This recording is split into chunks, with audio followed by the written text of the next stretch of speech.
Well, hello there, and welcome to another Eurovision interview presented by me, Jack Lucas Caffrey, where today I'm going to be interviewing one of the singers of the song Rock and Roll Kids, which won the Eurovision in 1994. So, ladies and gentlemen, please welcome Charlie McGettigan. How are you doing? My God, to hear it 30 years. Yes. It's hard to believe it, you know. Paul and myself, we do maybe 9 or 10 gigs a year together. And sometimes we do maybe Eurovision nights. I know there's one coming up now in the Solstice Theatre in Navan fairly soon.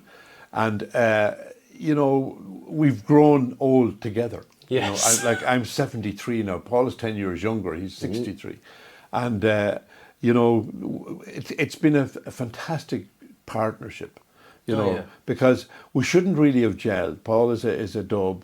You know, he's from Calestra originally. I'm from rural Ireland, completely different background altogether.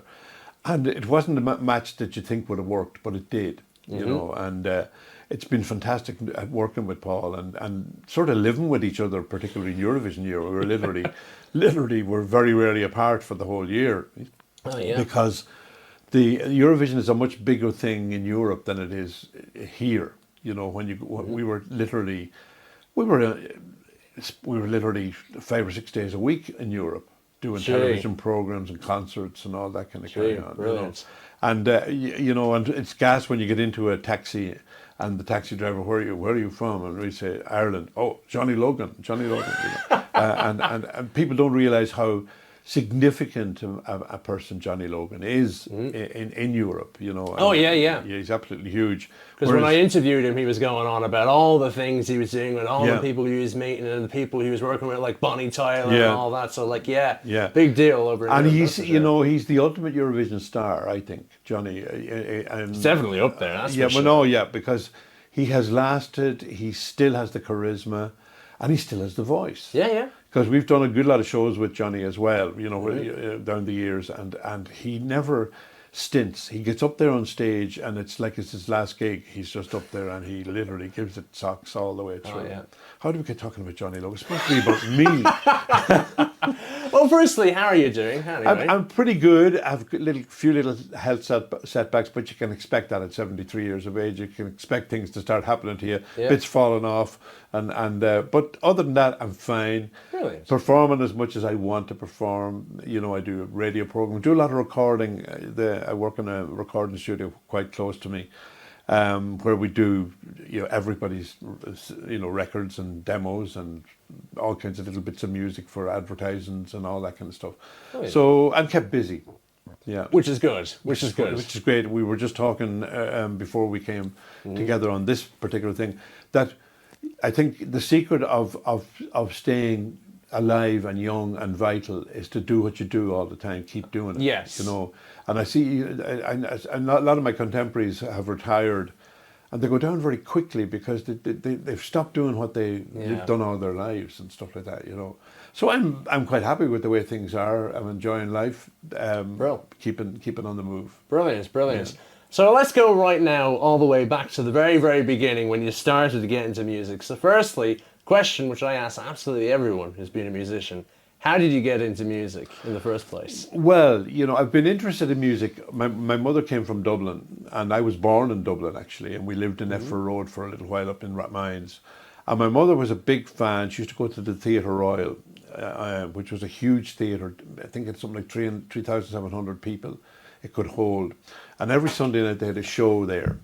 And the show would be, you know, they would have a film, they would have a comedian, a magician, and then people like Bob Hope, Laurel and Hardy, all these people would be guests on the show.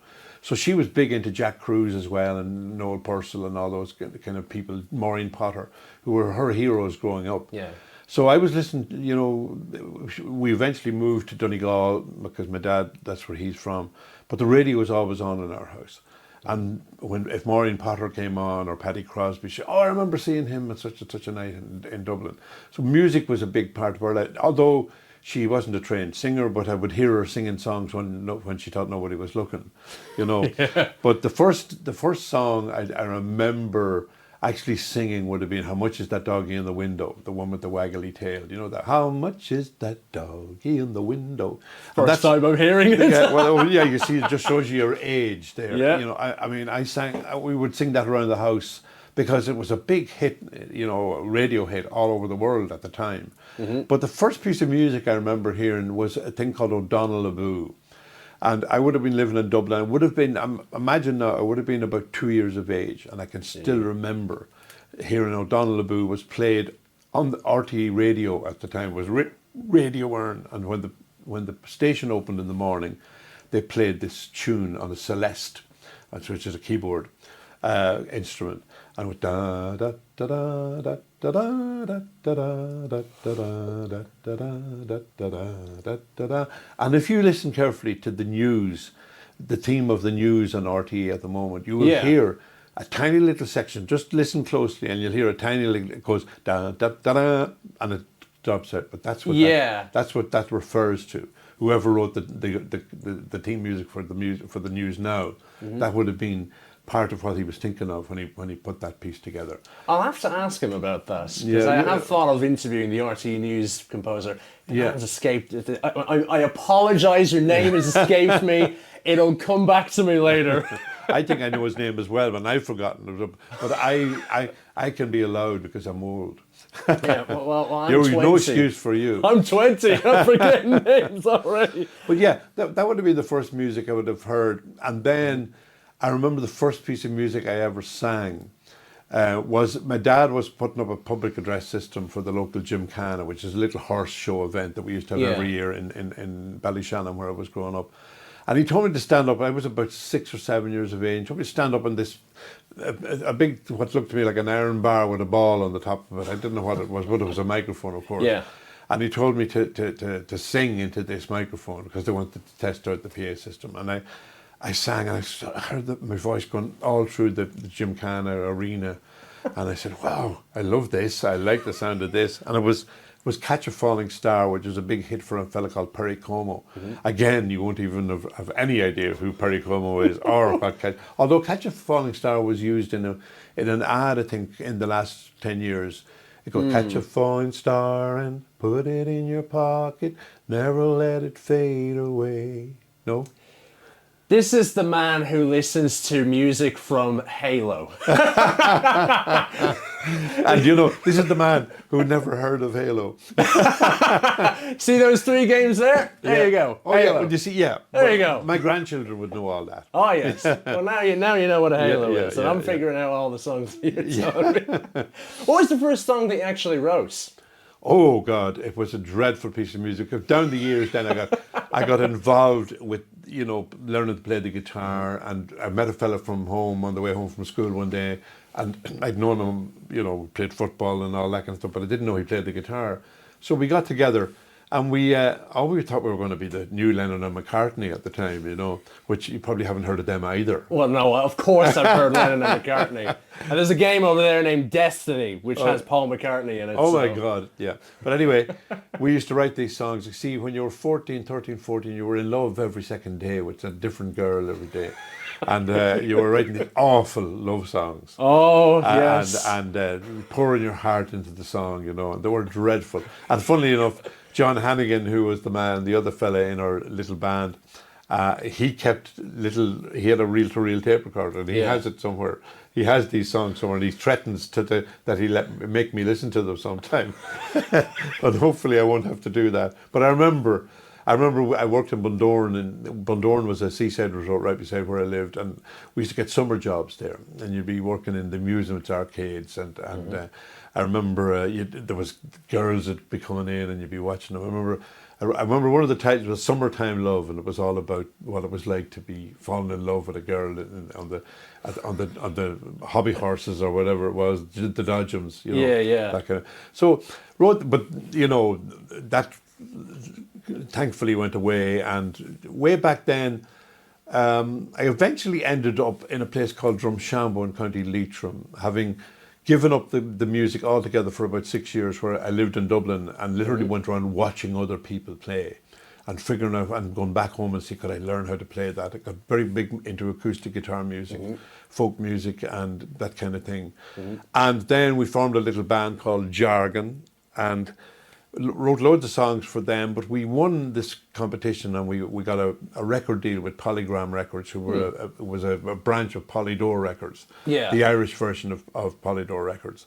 And we won this competition and we got the chance to record this song. It was called Baileyborough and Me. Baileyborough was a place in County Cavan. And I'd written it for a song contest in Cavan. There was loads and loads of song contests. There was the Castlebar Song Contest, the Leary Song Contest, the National Song Contest. So, I'd say since that time, I would have written up to 2,000 songs, But no, there might be 1,999 of them would be rubbish, but one of them might be good. But no. Or they'd be really short snippets of songs that are just unfinished. I finish most songs. Oh, right. And to this day, I'd be writing songs, because people who are making records, would ring me up and say, have you got something for the record? No, I haven't, but I'll do one for you. And I wrote one. I'll write one. The other day, somebody said, would I write a song for them? And at that particular time, a friend of mine, his brother had died, and was all his relations came from America and everywhere. So I thought, imagine what it was, those people when they went to America first, and a lot of them would have been 16 or 17 years of age and left a rural Ireland and a rural part of Ireland and ended up looking at skyscrapers in New York and Boston. So I wrote a song in that thing, Walking the Streets of Boston, something like that it was called, I can't remember. I write something every day. Well, that's good. Whether it be a bit of instrumental music, because again, it's what I do, it's how I express myself, and the great thing now, if you go onto my YouTube page, you'll see loads and loads. I do little selfies, little songs that I've written on that particular day, and there'll be dozens of them up there, But that's the great thing about now. You have an audience, and people, you get feedback, I like that or didn't like that or whatever it was. So that's the wonders of social media. I'm sure you're well into it yourself as well. Oh, the wonders, yeah. Yeah, it's brilliant. I mean, we lost the broadband for 3 days last week, and we were nearly committing suicide. The house, Alexa didn't work, nothing worked, Oh, yeah. And I went into a blind panic. What am I going to do without the internet, Oh, yeah, sure. Like I'd say half this room is ran, if not even more, by electricity or at least the internet. Yeah. Probably only these lads don't run on the internet, and that's but it's great to see them there. They're the old classic games and games players and consoles and stuff like that. Yeah. I would have seen my grandchildren using all those as they grew up, but I never got into that. Yeah. This is the part where Charlie thinks he's on a video game podcast. Funnily enough, Neil Toner, who's a friend of mine, used to work for RTE. He wrote a piece, and it ended up on a video game in America. I can't just think. Which one? I wish it. Yeah, but it was his publisher submitted it for a game. I just can't remember what it was, but I will check it for you. It's going to be interested to hear. He got it. It was on a game. I'd be interested to hear. This was quite a big bonanza for him because he got quite well paid for it. I didn't realise that you would get, but I don't want to say the amount of money that he got in case the taxman is watching. But but he did get quite a substantial sum of money for it. So it's not as far. Do you do that yourself? Do you write for video games? Yes, I'm writing at the moment for 2 at the moment. This tune that you're seeing here, this is for a video game. I'm not going to say which video game it's for. It's for a video game, though. Well, be sure the taxman doesn't see this, because we all know what kind of money they're making. I don't know. Let's actually now go into sort of your Eurovision entries, because you actually entered a few times. You were mentioning to me earlier, before the interview, that you actually entered in 1987, the same year Johnny Logan won with Hold Me Now. So what was that tune that you entered in 87? That was a song called Are You Shy? You can find it on YouTube. You'll see it. You'll see it there. And I had a dreadful shirt on. That's all I can remember about it. And before that, I'd been in it with another song called Bebop Delight way back in about 1985, something around that time. And then I was in with, again, more recently, with a song called Anybody Got a Shoulder I Could Cry, which, we often go over, Paul and myself often go over to do Eurovision conventions and we were in Germany. this guy, and all these people who are into Eurovision, they're really into it. Yeah. You know, they and this guy came up, I heard your song that you had in the song contest in Ireland. Anybody got a shoulder? And I said, what? You remember that? And he couldn't believe it. And I whipped up the guitar and sang it for him, and he got a video of me singing the song. And he went off, delighted with himself. Yeah. You know, because you know, I think, you know, we have a hot and cold thing about Eurovision in this country, you know, and it's thankfully it's a bit hot now at the moment. It's, you know, people are more interested in that than, you know, young people used to put, the Eurovision, that's old hat, nobody wants to be involved. See, I've always liked it. That's I love it. You know, yeah. I think it's a fantastic platform because Brendan Graham, the man that wrote Rock and Roll Kids, he had represented Ireland with a song called When by Red Hurley. He had a winning one with The Voice by can't think of her name now. Emer Quinn, yeah, and you know, so I mean, it's a great opportunity for songwriters. You know, to actually get their song, because nowadays there's no gigs anymore for young people who are aspiring to be songwriters and singers and stuff like that. And if there's very few. Small. When I was playing, we did Bundoran 7 nights a week, 4 hours a night. Gee. So you can imagine, you know, the amount of experience that gained. You know, you were playing to an audience and you were learning all the time. But nowadays, young people, their biggest audience is going to be on social media. You know, because there aren't enough gigs to go around. So Eurovision is that big. It's the Grand National of songwriting. That, you know, that if you can get a song into the final, you know, and who knows, who would have thought that, as somebody described, somebody asked one time when we, in 1994, somebody asked, oh yes, it came up at a quiz. There was a quiz, a table quiz in Drumshanbo where I lived. And one of the, who represented Ireland in 1994 in the Eurovision Song Contest. And there was a table over from us, and it was two old buggers with beards, wasn't it? Which is brilliant. You know, at least we were remembered for something. Sure, even the semi-final people, there's some like people who've just entered the semi-final, and the absolute hardcore Eurovision fans remember them. Like, without a doubt. Like only a little while back, I interviewed a guy named Omar Naber, and he was in Slovenia in the semi-finals, never went into the final, and any time he entered Eurovision, but people still recognise him and know if they're a hardcore Eurovision fan. Well, if you know, like anything, people become. I'm obsessed with the Beatles. Oh yeah. You know, and to this day, you know, I'm finding out more and more small little pieces of information that are filling in the jigsaw puzzle that was the Beatles. And I have the house full of books about the Beatles. I don't think there a day goes by where I don't either think about the Beatles or hum a Beatles tune or song or whatever it is. And I'm a you know, a Philistine compared to most Beatle fans. There's Beatle fans that I know that call me up and we talk on the phone, who know everything. You know, they know the type of toothpaste that we're using, or you know, every kind of stuff. You know, and that's where that film, that television series called Get Back. Remember, there was an Australian director.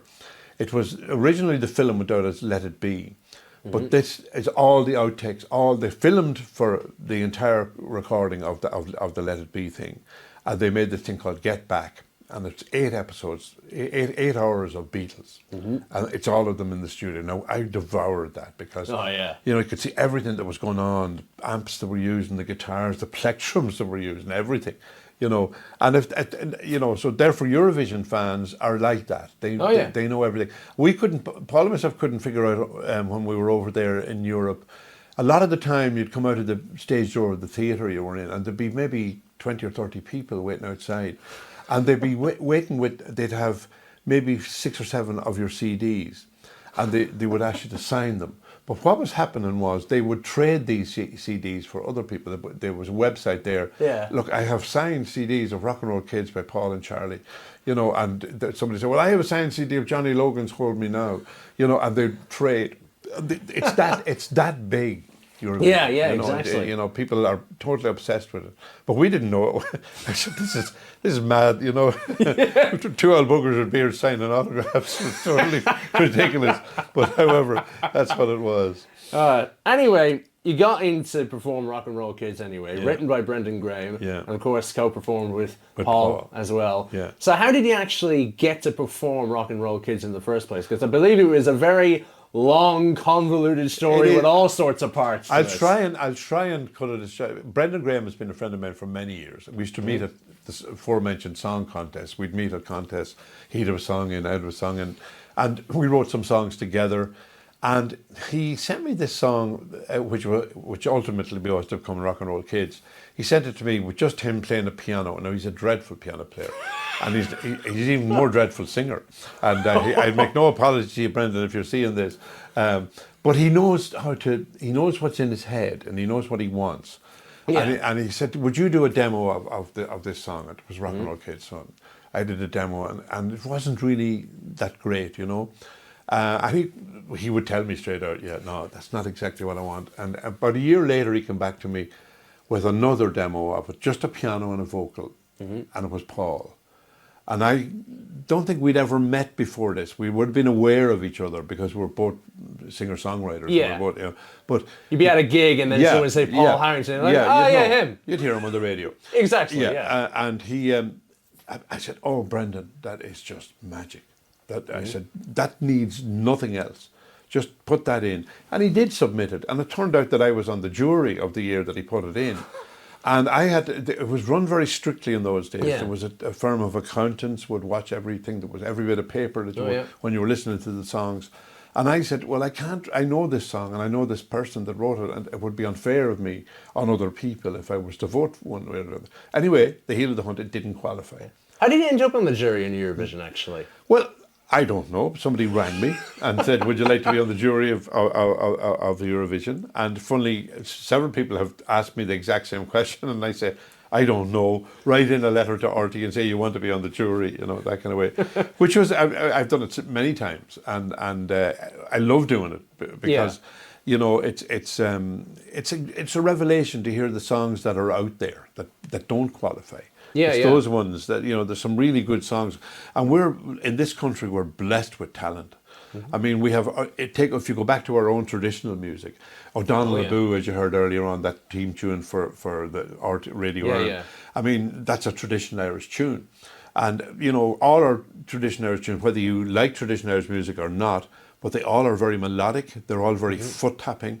They're popular all over the world. When you think of, you know, bands like the Pogues, who suddenly, you know, they were basically a trad band. Oh yeah. You know, and you know, the Chieftains, the Dubliners, the Clancy Brothers, all these people. Yeah. So we're very lucky in that we seem to have a built-in instinct for music and for melodies particularly. Oh yeah. There's so many of My Lagan Love, She Moved Through the Fair. They're all fantastic melodies. Oh yes. You know, and that's part of our culture. So how did I get into this? What was the question you asked me in the first place? How did you get into the jury? Oh, the jury. Only reason I mentioned that was because it led into the story of Rock and Roll Kids. Yeah. Well, again, Brendan Graham is a very prolific songer. He wrote I Love Hope, I Love Dreams, you know, that great song. You Raised Me Up. You Raised Me Up, like, you know. I was there the night that he met the guy that he wrote You Raised Me Up with.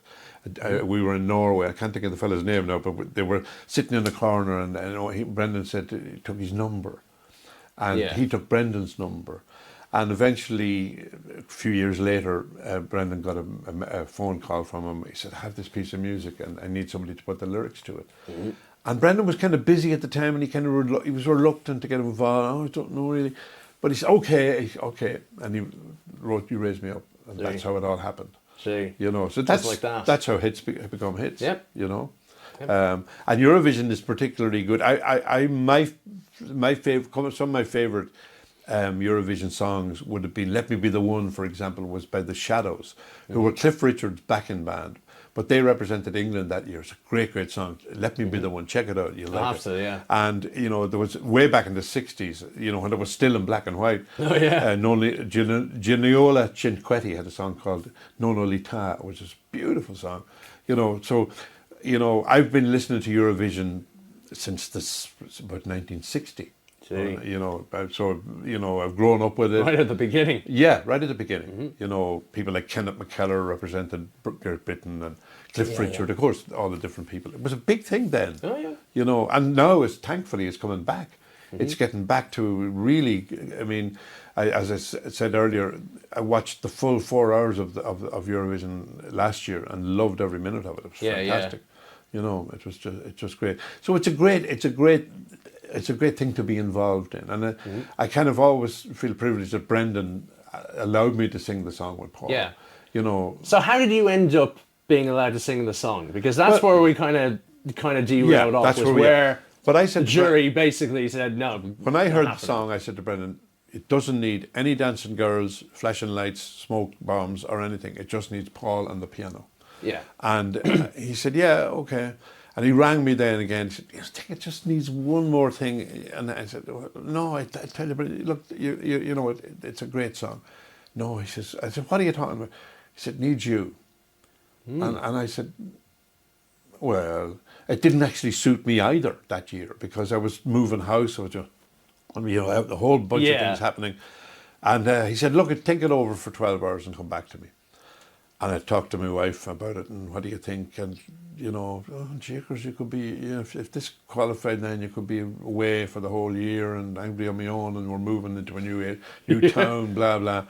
So, but anyway, so look, if you're not in, go for it. And I rang him the next day, and he went for it. And we met Paul. And what was happening that year was all the songs were being sung on Pat Kenny's TV show every Saturday night, or Kenny Live. Yeah, Kenny Live, exactly right. And so I met Paul on the Saturday that we were in the afternoon. We sat down. He played the piano, I played the guitar, and it literally just happened. It just gelled. We didn't even have to think about it. That was the first time we met. Later on that night, we went on and we did the Kenny Live program. And the funny thing, and this is a new one, there was the Minute Chamber Choir were on the same night, and they were sitting in the audience while we were rehearsing. The way before the show starts. You know what it's like. And they all applauded, and I had heard them singing. I'm like, Jakers, the Minute Chamber Choir applauded us, But it turns out that the present Minister for Arts and Culture, her name is gone, she was in the Minute Choir that night. And last year she came down to a festival in Drumshanbo where I live, and she said, I met you 29 years ago, and she was the Minister for, what's her name? My wife would kill me now for not remembering her name. The Minister for Arts, Culture, the Gaeltacht and Sports and all that, you know who she is. Yeah, all that. But and she happened to be in that choir that night. Yeah. And then, of course, the final was all the 8 songs were brought down to Limerick, to the concert hall in Limerick, and we sang it there. And the audience just seemed to love it. Yeah. We had no idea that we could win. But it turns out we won by a landslide and ended up representing Ireland. Gee. And again, that set a whole merry-go-round of, you were literally, from the day you qualified, you're suddenly on the move all the time, doing videos, doing interviews, doing blah, blah, blah. And you're going from relative obscurity to suddenly everybody's favourite person, and which was great, we loved it. And I got to meet Paul's family, his mum and dad and his brothers and sisters and stuff like that. And I became almost part of Paul's family, as did Paul become part of my family. Yeah. Because he would come down to Leitrim and I would go up to Dublin, we'd rehearsing and having the crack, basically. And he's a real pro. Paul is a self-taught musician. Oh, right. He never had a lesson in his life, and yet he can go on there and he will play anything. I don't know whether you listen to his news talk broadcast on a Tuesday. He goes. I know my dad does, because he told me about it. He sings these wonderful songs and he interprets them for you. He will pick a song every week and sort of, and he will strip it down to just piano and a vocal, and it's like watching magic happen. He's just brilliant, and great crack to be with, and great fun. So we've had a great 30 years following, and of course it was the Riverdance went through as well. Oh, yeah. And that was I'll never forget. the green room was a series of tents. It was down at what was known as the Point Depot then, the Tree Arena now. Oh yeah. But they built a little Eurovision village of tents, literally tents. Gee. And we were all sitting, the green room was a huge big tent, and all the 25 delegations were all there, and everybody biting their nails and wondering how we were going to do, and and the interval act came on, and there was a big screen, and the big screen, suddenly Gene Butler and Michael Flatley and the Riverdance team, and not kidding you, you could hear a pin drop in the place. Gee. And people's jaws just went, "What is that?" And and it was the birth of Riverdance, because the Riverdance, the show, didn't happen until a year later. Mm-hmm. But some bunch of businessmen saw the potential, Moya Doherty included. They saw the potential of this show, and as the rest is history. I mean, it's all over the world, it's world renowned. Well known. So we were there when that happened as well. So it was a lovely thing to be, those two bits of magic for us. We won, and then we met Gene Butler and Flatley afterwards, and we got to know them really well, and so it was great to be part of that as well. Because it wasn't Riverdance that just made history in '94. It was yourselves with Paul and Brendan Graham as well with Rock and Roll Kids on that, winning with just a piano and a guitar and two lads singing. I can't recall any time that's ever happened in the Eurovision ever. How does it feel to win with a song that is stripped back, didn't even use the orchestra, which you could have used? And my dream of Eurovision was always going to be, and representing Ireland and conducting the orchestra, Noel Keelan. And for Ireland, and then I would sing the song when I was always with the orchestra. But you remember I said when Brendan sent me the piano and Paul just on the piano, I said, that's all it needs. And I said, the worst thing we could do now is to dress this up and turn it into an orchestral piece and stuff like that, because we lose so much. And it was a big chance to take, and Brendan, fair play to him, he agreed with me and said, we'll just do it that way. And we never played it the same way twice, And that was the great thing about it as well. If you were doing it with the orchestra, you would have to be so right. But just the two of us, Paul might put an extra little flourish in somewhere, and he'd catch it. And this was in front of 200 million people or whatever. and here we are. On the telly, at least. And we're having jokes with ourselves singing this song, and for that reason, people ask, were you nervous? Not in the least. I'd be more nervous playing in a pub somewhere with with noise going on and stuff like that. Not in the least nervous. And it was the most enjoyable stream. Somebody told me one time, I was doing my first ever big festival, and there was about 12,000 people at the festival, and I was shitting myself. I was really nervous. And this guy with an American accent and a big Stetson hat, he said, "You okay, man?" And I said, "Well," I said, "I've never played to this big an audience before." He said, "Well, I'll give you one tip." He said, don't forget to enjoy it. And I always remembered that, because we all get into these big occasions and big things, and all we're worried about, are we going to get it right? Will I play the right notes? Blah blah, and we forget to enjoy it. And I said, I've always kept that in my mind, and that was what I said for Eurovision. I'm going to enjoy these 3 minutes, and boy did I enjoy it, because it was so easy. We were doing exactly what we would do. It could be in the front room of your house, It was just, it was just, and that's what it felt like. You could just literally pull the keyboard out here, get the guitar over there. And that's the way it was. And it was never any other way, And thankfully we have a lot of songs in common, and a lot of songs we both liked, and songwriters we both liked. So it's been a marriage made in heaven, for us two. Brilliant. And what did it feel like anyway, winning the Eurovision, when you realise, yes, we won, we got it, we got the award? And especially in your own home country, because it's rare. But that was a brilliant one. Because Mary Robinson, the President of Ireland, was in the Taoiseach, Albert Reynolds was there, and and a house full, the Tree Arena full of people. And it was just, and the one thing I remember, looking down into the crowd, and my son, my late son, waving the tricolour, and that always stuck in my head, that particular thing. And of course, there was nobody left in Leitrim. Everybody in Leitrim came up to be involved in all the parties and the celebrations. and stuff. And one of the one of the things mobile phones were just starting to come on, and Aircom gave us each a mobile phone. And I remember the morning after we were doing a press conference in the just outside the hotel, and there must have been 30 or 40 European journalists there and talking. And in the middle of the thing, the phone went off, and Paul, it was his mother. Ma, I told you not to be ringing me at work. He's so quick with the Dublin witticisms, that kind of way. Oh my God! Yeah.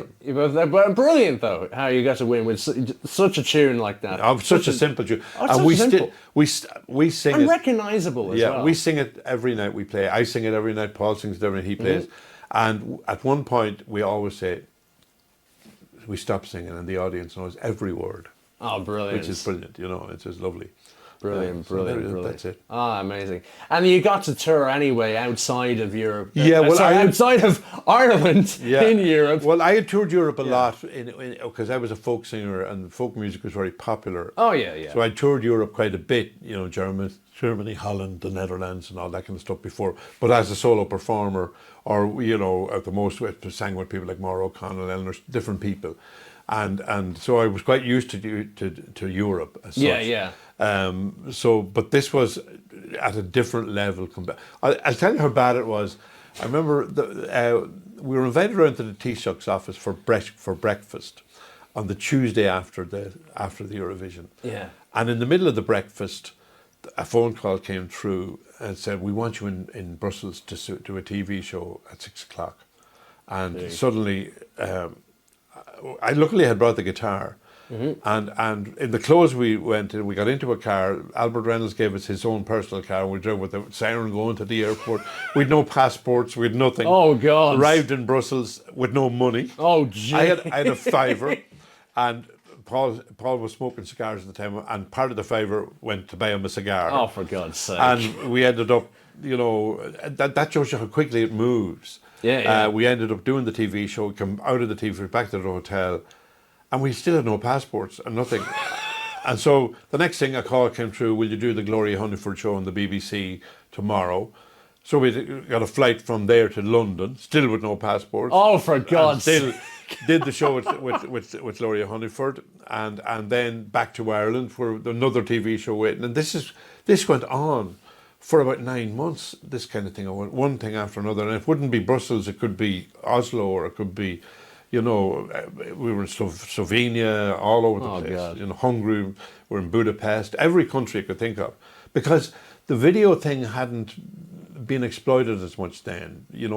People promote songs now with video on YouTube and exactly. Yeah. Then you literally had to go to the country to do a television program. And we had some hilarious moments altogether. I remember the one in Slovenia. It was in this huge. A nightclub, an enormous big nightclub, but in order to pay for the show, they had bingo before the show started. So we sat there watching them playing bingo, and then there was so little money that they literally the floor manager would literally shout up to the fellow at the cameras and mixing the visuals and all that kind of stuff. There was no intercom or anything. And we had to do this. We did this in this hotel. I remember a club with a hotel, and it was the most opulent gambling casino you could ever imagine. The bathrooms had gold plated taps in them and so. And across the road, right across the road, was a slum, a place where literally people were barely having enough money to survive. And all those kind of things happened. I remember we toured Slovenia with a kind of a Eurovision, different people from other countries who had been in the Eurovision, and all that kind of stuff. And it was non-stop. I remember we played in Malta at their national song contest, and Paul was smoking a cigar in the dressing room, and he set off the fire alarm, and the place had to be evacuated. These kind of stuff happened. It was just funny. I had forgotten that one. But those kind of things happened. It was just a great old time. But how the hell were you getting into these countries without having the passport and all that? How the hell? Well, that was a one-off. I think before we had one on the Saturday night, and we were still famous on the Tuesday and Wednesday. I remember we had no change of underwear. We bought underwear in Marks and Spencer's, and I remember the staff in Marks and Spencer's. Those two, they represent it all. And they want, but I remember we had the old underpants in a plastic bag, and we left it behind in Laurie Honeyford studio when we left. I don't know whatever happened to it when somebody picked it up. Those kind of things, all kinds of silly stuff. I can only imagine. The amount of stories you'd be hearing all day. I could. That's the problem, and I don't think we've got that much time. No. Because I do want to speak about some of the other tunes you did. Because there's one that you wrote called Feet of a Dancer, which was performed by Maura O'Connell. Yeah. What was that like writing that song? How did that one come about? I wrote the song. There was a tragedy happened in a place called Granard in County Longford. A young girl called Anne Lovett, who was pregnant, but had concealed her pregnancy right through her pregnancy. And suddenly she went into labour in a grotto in Granard, and both she and the child died. And I kind of felt, she didn't even tell her parents that she was pregnant. Nobody knew. She used to wear big jumpers. And I kind of felt that my own children, I had 2 daughters, and I said if they ever, anything like that ever happened to them, that they should be able to come and talk to us. So I wrote this song and I said, I hope you find the feet of a dancer. I hope you can sing. I hope all the best things in the world happen to you. But if things don't happen and you get into trouble, we're always here. Come back. That kind of way. And that was the theme. Now, I never said that to anybody up until I think it was about 30 years after that happened. I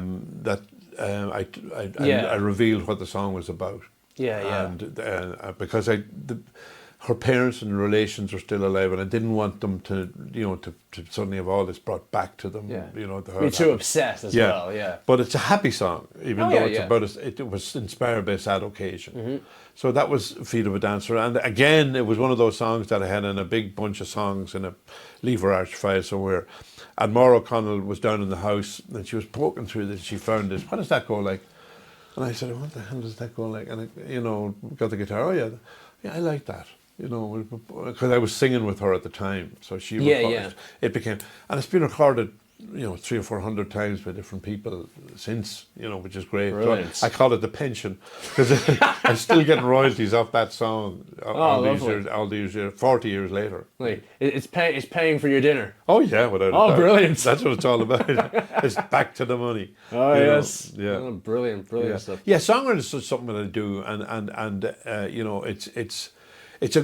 I'm very lucky in that if something affects me, or something I feel happy about, or sad about, or unhappy about, or whatever, it means I can express that unhappiness or that joy in a song, which is great. And you get out to, how many people are you going to go up to somebody and say, "You fill up my senses," but you can sing it, but you can't say it. All those great songs that we know, they're all basically.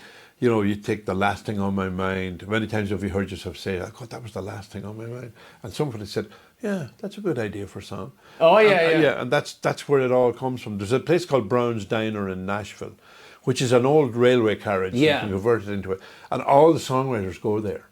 And they're all going there to listen to what other people are saying, and they might pick up on an expression that somebody said. Oh yeah, I can write a song about that. And that's my philosophy is anybody can write a song. Oh yeah. Because you know yourself doing music. Oh yeah. I think there's a song in everybody because it's just saying how do I feel about something.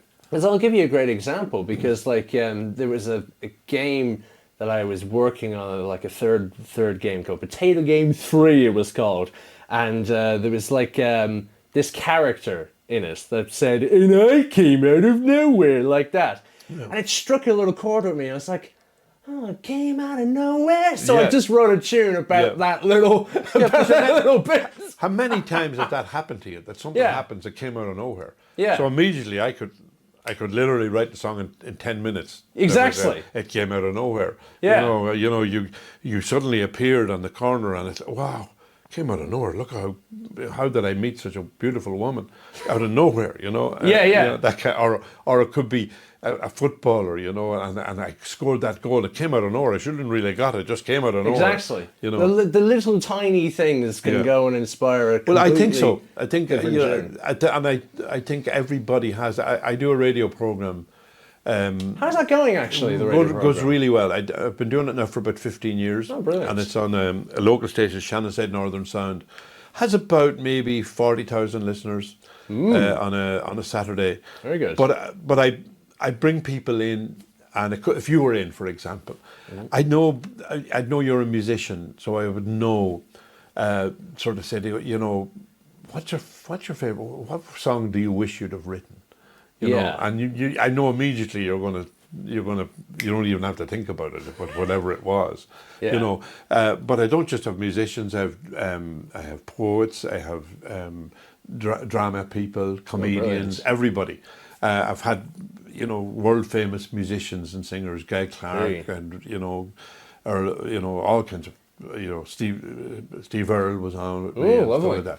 You know, so because I know all those people through Maura O'Connell, because Maura lives in Nashville. Ah, right. And she'd know, she's friendly with John Prine, the late John Prine, all these different people. Yeah, so and I think if you ask the right question, people will open up. I guarantee you meet somebody and he's the fella that's laying bricks on a wall. It's, come on in here and tell me about yourself. Oh, yeah. You know, if you ask him the right questions, he has a story to tell.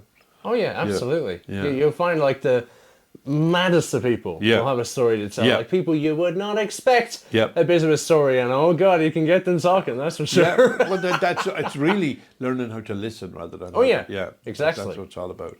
Exactly, that's what you want. You must be sick listening to me at this stage. No. I've listened to people who've talked much longer and wouldn't let me have a bloody word in. You know who you are. Johnny Logan. He doesn't mean you. No. It's not Johnny. It's someone else. I'm not saying who it is. You bloody. Going to be a lot of editing in this program. There was another tune that you actually did as well. It was actually one you co-wrote. With my late friend Shay Healy, called Rockin' Crazy World. Oh, how did that one come about? How did you know about that? Because I was looking on your Spotify and I noticed yeah. Rockin' Crazy World, and I noticed the writing. It was like Shay Healy. I was like, oh, my mate's on this. Well, Shay was a big, way back in about 1986, 87, we had a record deal. And the record deal fell through after one record. They didn't want to know. Oh, great. But Shay had heard me and he knew me and he liked what I was doing. Yeah. And we had no money. And he put up, I remember he put up £1,800 in 1987, which is a lot of money for us to record our next single. Holy moly. And you know, I've always appreciated that about Shay. You know, and we've been in touch all the time. He's been a great, you know, I mean, he was a great character. Oh, yeah. And What's Another Year? I mean, what a great song, you know. So we've known each other, and he would have known Paul as well. But he's always coming up with ideas and sending you these ideas. Oh, yeah. And he's, you know, he had this idea of a song that would mention all the biggest people that had influenced us, down from Elvis to the Beatles to you name it, you know. And we put it together in a song, and Shay lived quite close to the Aviva Stadium, which was Lansdowne Road at the time, and I think it was Bruce Springsteen was coming, and Shay had this idea he was going to climb over the wall and get in to Bruce Springsteen's dressing room and give him this song, you know. And it was like that. Oh yeah, that's the kind of guy Shay was, you know. Oh yeah, and a lovely man, and sadly got Parkinson's. But he all through the Parkinson's, he had a sense of humour about it.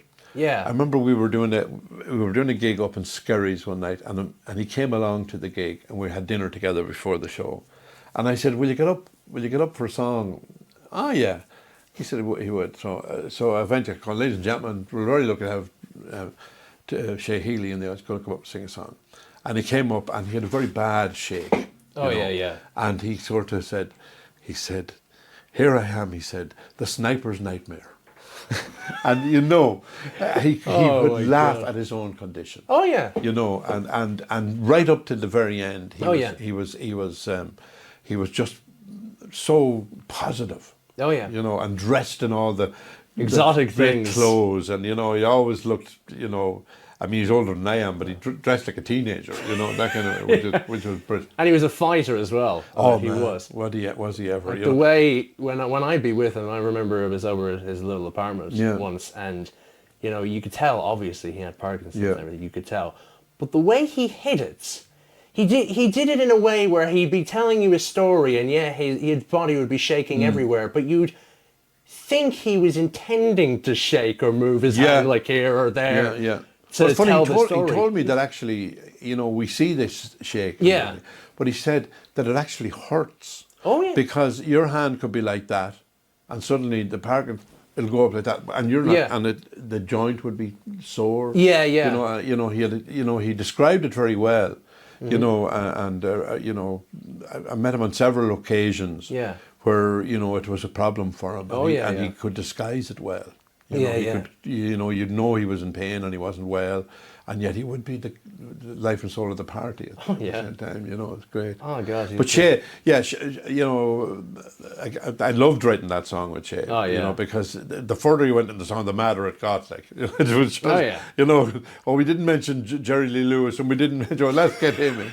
You know, which was great fun. And how is he to work with it as in writing a tune? Because Well, I've done two. Did one you? One he wrote and I arranged called In My Life. Yeah. And then one that he wrote called, it was like a country music song. Yeah.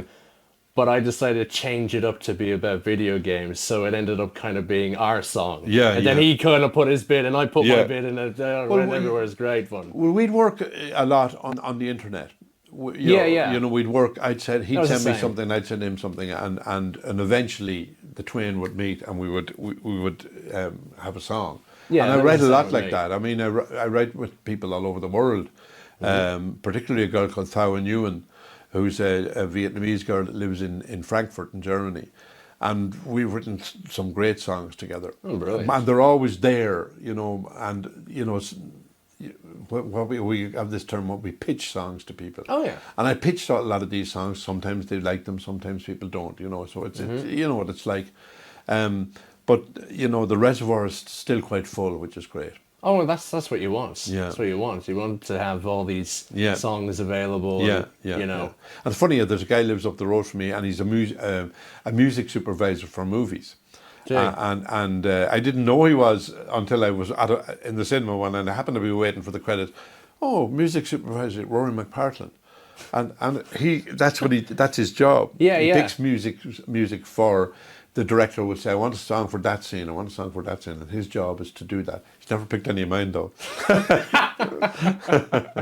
Well, I'm guessing it's probably the director is saying, hey, I want this tune to be... Yeah, and all it's funny, and he told me he worked for EMI for years in New York. Yeah. And he said the difficulty in sometimes a lot of the songs that were written, say, in the 60s, they would have been sub-published and sub-published and sub-published to all kinds of different people. And to actually...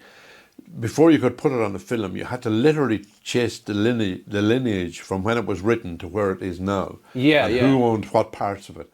And agreements would have to be got for every single person that it was in that line of people who had grabbed some of the publishing, 10% here or 20% there, or whatever it was. Yeah. You know, so... Especially if it's a cover or an interpolation or a sample, you have to go and get the tune, have to go the right master, back, and you have to go get the people who wrote it, the and record the interpolation, company, and the you know, sample, and But it's so you think it's a simple job. Oh, no. But it's not. No. And that's why he's a music supervisor and knows what he's doing. It's a total legal game. Yeah. That's what he's playing. Yeah, exactly right. Exactly. Yeah. There's other people you got to work with as well. One as well, Daniel O'Donnell as well. A couple. Well, you see, Daniel O'Donnell, we kind of have a kind of sure it's Daniel, you know, and it's sure he's lovely. But Daniel is extremely popular among music publishers in Nashville because music publishers know that if they can pitch a song to Daniel O'Donnell, it's going to sell a lot of records. Oh, yeah. And it's going to get a lot of TV and a lot of stuff like that. So Daniel is very popular in America, particularly among songwriters, because, and you know, Daniel has recorded a couple of my songs, and I still get royalties from them. Yeah. You know, and this would be 30 years ago. You know, and they're still, because they're on some TV network that's running a show that Daniel's singing in or whatever it is. And they have to pay the royalties for using it and stuff like that. And I've worked with Daniel a few times, and the thing about Daniel, he's almost too nice. People think, he couldn't be that nice. Yeah, he couldn't. Nobody's that nice. But a bit like that Father Ted episode where they were kind of like doing the parody of him. Yes. Saying that, this is what he's really like. But he is really nice. Gee, that's He's just a lovely man. Yeah. And, you know, I think we're very cynical in this country too. You know, for God's sake, when you clap yourself on, you couldn't be that nice, you know. But Daniel is, you know, and people, you know, I'll give you an example. There's a woman who lives just up the road from me at home, and her 60th birthday was on, and they brought her to see Daniel O'Donnell in a hotel locally. Yeah. And as Daniel always comes back after the show and he signs CDs and books or whatever. And she came up with her CD to get signed, and he says, "And where are you from?" And she says, "I'm from Drumshanbo." "Oh, Anne Kane's mother died. You wouldn't see I have a mass card for her here. You wouldn't give it to her." Gee. That happened. You know. Gee. You know. So you know, he was just looking for the opportunity. You know, and you know. I mean, would you believe that if it happened? You know, you think that could. One of those, like, you don't expect it. Like, you know, where you're from. You're from here. Oh, someone I know. Here's the mask. He'll remember. People will come up and so you come up.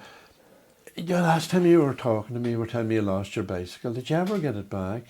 You know, you know, he has just. He's amazing.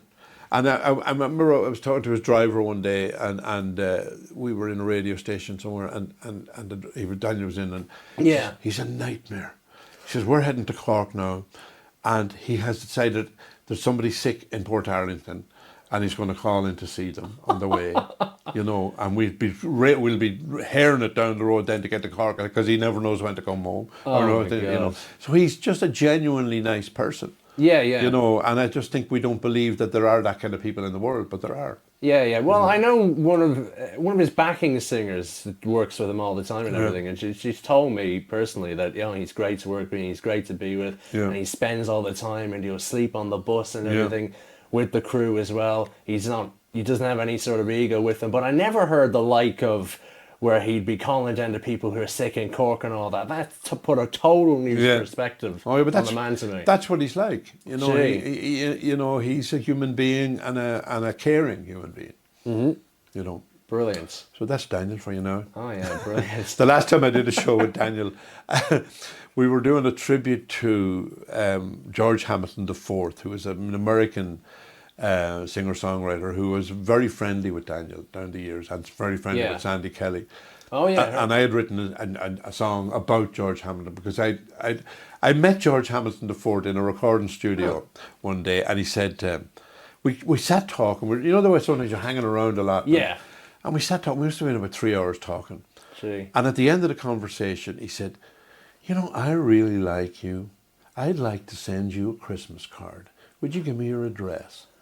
And every Christmas, for about 20 years before he died, I got a Christmas card handwritten from George. Gee, that's brilliant. You know, that kind of way. That's brilliant. And I'd written a fantastic song. I'd only just written it the day before, and I kept forgetting the words. I'd start again, and eventually, I often wondered why they asked you to send a typed copy of the lyrics. Yeah. They were able to project them up onto a big screen at the back of the theatre, and and that was the only way I was able to remember it, you know. Yeah. You know, it's like forgetting people's names and exactly. You know, that kind of way. That Minister for Arts, Culture and the Gaelic is going to haunt me for the rest of my life. You'll be thinking, "Oh God, what's her name?" And you know, I know her so well. Kind of met her that, you know. And anyway, it'll come back to me. If you remember, you can stick it in the little thing at the end. The minister thing is the minister for Arts, Culture and the Gaelic. In what year? This year, no, present. This year. All right. She is at the Let's search it up now. Let's see who the Minister of Arts and Culture is. We might as well it this way. Minister for Arts, Culture. It does it happen to be Catherine Martin? Yes, Catherine Martin. There we go. And we should have remembered your known. name. She was huge when that whole controversy happened with RTE. So I mean, she's the minister. Right. RTE would come up within her remit, in her ministry. Okay. Yeah, that was Catherine. Yeah. Well, there you go. Now we know. Hi, Catherine. Hi.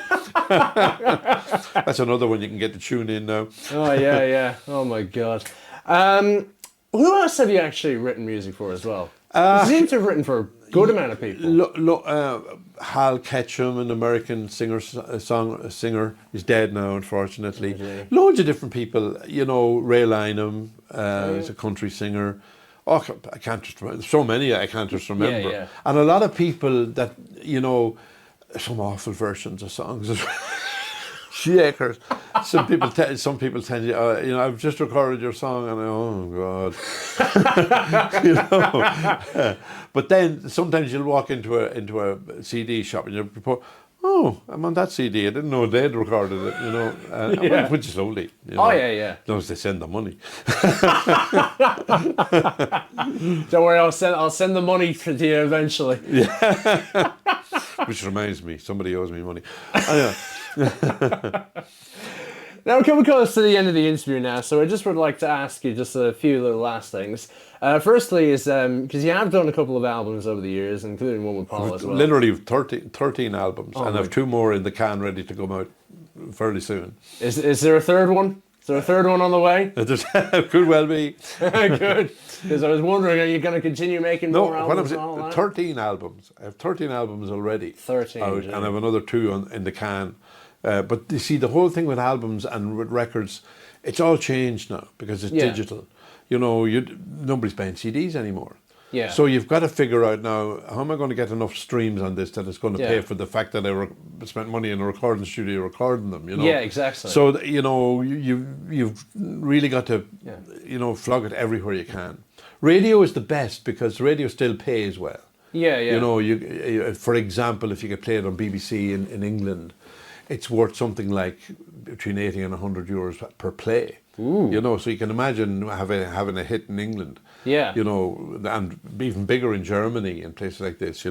So radio still plays, and television, but streaming it's infinite. It's buttons. It's buttons. You really have to sell an awful lot of streams before you make any money. I think I've made about 20 cents on streams. Oh my God. I've had a bit more than that now, I have to say. But because, they come in on all these TuneCore and all these Bandcamps and all these different places. They send you returns of what you've been getting. Well, Bandcamp, you can actually buy the stuff there. Yeah. You can buy them there. Yeah. But if I'm talking exclusively Spotify streams. Oh, good luck. Yeah. Yeah. And still I love Spotify. I mean, it's been the best invention from my point of view because the access you have to music. Yeah, and the amount of exposure you get. Yeah. Exposure doesn't equal royalties. Yeah, well, it does, it creates, I get gigs out of social media. My Facebook page generates a lot of work. That's good. People say, oh yeah, well, would you come down and play in Cork? And you can, a lot more people actually hear you. Yeah, because they see you doing it. I do put selfies up all the time. Little new songs and stuff like that, and songs I've written with other people and all that kind of carry on. And the great thing about my music is most of it can be just sung with a guitar. Oh yes. I don't need a full. I have obviously gone in studio and had the bands and all the different instruments, but I equally so the songs stand up without just me and the guitar. They're fine, and they're very story driven as well. They are. There's a theme. I couldn't imagine. Although I've written one called Ooby Doo Girl, which is at the moment one I'm sort of happy. It's written in the doo-wop style of the 1950s. Okay. And it's called ooh doobie doobie and ooh doobie doobie and ooh doobie, and you can imagine the guys singing, the movement singing. It's a typical 50s tune. Yeah, I can tell straight away. Yeah, and songs like called Whatever Happened to Bobby Rydell, Fabian, and all the other characters. Another song with all the heroes in it. Oh yeah, exactly. But you can still write, people laugh at Eurovision songs like Boom Bang a Bang, but they don't laugh at Little Richard's Beep Bop a Loo Ba or whatever it is. Yeah. Gene Vincent's Beep Bop a Loo Ba or whatever. You know, so songwriting, you know, it's sometimes it's not necessarily the meaning of the words; it's the sound of the words. Oh yeah. How the words sound, you know, Yeah. you know, perfect beep bop a loo ba, Yeah. she's my baby. You know, Oh, they've got a sound that there's a musical sound. Yeah. Because if you put any bloody other lyrics to it, like "Laddie daddy da, That doesn't work. Kentucky Fried Chicken," Yeah. it doesn't work. But see, McCartney always says that the song Yesterday, was scrambled eggs. He heard the melody in a dream. Yeah. Got up the thing, started putting down the piano with no words, and it was scrambled eggs. All I really want is scrambled eggs, you know, and I want some more scrambled eggs. Oh, I believe in scrambled eggs. You know? But that's what he used to keep it in his head. You know, exactly. And eventually, obviously, what the great song that Yesterday is. Oh yeah, you know? yeah. Still iconic to this day. Yeah. Still. And finally as well, and you kind of did touch on this at the very beginning of the interview, that you're still doing gigs with Paul Harrington and all that. Now that's 30 years on, is there going to be a right proper 30-year anniversary reunion show with yourself and Paul? Well, I know you know, what happens is it's other people that stress the 30 years to you, you know. Yeah. You know, and I know we are doing a concert in a couple of weeks together, and Brendan Graham was on to me, what are we going to do about the 30 years? So something will happen before the end of the year. You know, brilliant. And even if it doesn't, we'll go out and have a few drinks and have a nice meal and remember it just the way we want to remember it ourselves. Absolutely. You know, yeah, because Brendan was part of the whole, that we were like a little family, the three of us going around Europe and chasing all over the place. You know? Yeah. Exactly. And you know, you all went on to do your own things as well. Yeah. Get on to be pretty successful. Thankfully, still doing it anyway. Exactly. And you know, it's brilliant. Good. Absolutely brilliant. So that's great to hear. And I suppose we'll leave it at that, Charlie. So Jack, it's been an absolute pleasure. And great to meet your mom again. And good. Because only time I ever see her is at the Late Late Show. Whenever we're doing the Late Late Show, she's always there. Yeah, that's about my granny could sneak her in. Oh, she gets there. Oh yeah, eventually, that's for sure. But it'll be me eventually.